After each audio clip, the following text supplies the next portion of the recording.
திருநெல்வேலியில விவசாயம் பண்றவரோட பையன் சின்ன வயசுல இருந்தே நல்லா படிக்கிறான். மேக்ஸ்லயும் சயின்ஸ்லயும் 100க்கு 100 வாங்குறான். யூனிவர்சிட்டியில கோல்டு மெடலிஸ்ட்.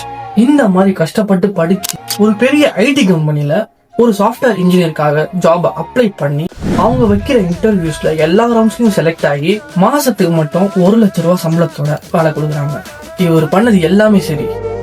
இவர் எங்க தப்பு பண்ணார் தெரியுமா? இவர் 11th ஸ்டாண்டர்ட் படிக்கும் போது ஒரு பொண்ணை காதலிச்சதுதான். ஆமாங்க, நான் முந்தா நேத்து நடந்த இஷ்யூ பத்தி தான் பேச வரேன்.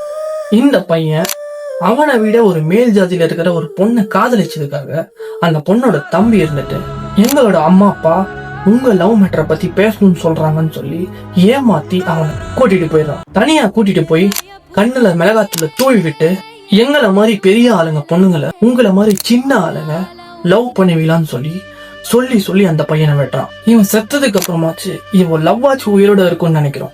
ஆனா அந்த பொண்ணு போலீஸ் கிட்ட போய் நான் இவனை லவ்வே பண்ணன்னு சொல்லி வாக்கு மூலமே கொடுத்துரு. இங்க இருக்கிற எல்லா பொண்ணுங்களையும் நான் தப்பு சொல்ல வரல, ஆனா இந்த மாதிரி பொண்ணுங்களும் இருக்கதான் செய்யறாங்க. பெரிய பெரிய ஊர்லாம் டெக்னாலஜி அது இதுன்னு டெவலப் ஆகி போயிட்டே இருக்காங்க.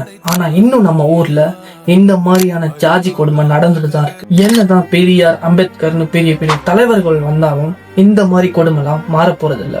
இந்த வீடியோவை நான் கண்டென்ட்டுக்காக பண்ணல. எவனாச்சும் இந்த வீடியோவை பார்த்துட்டு மாற மாட்டான்றதுக்காக தான் பண்ணேன். இந்த நியூஸை பத்தி கொஞ்சம் கூட தெரியாத உங்க ஃப்ரெண்ட்ஸுக்கு இந்த வீடியோவை ஷேர் பண்ணுங்க.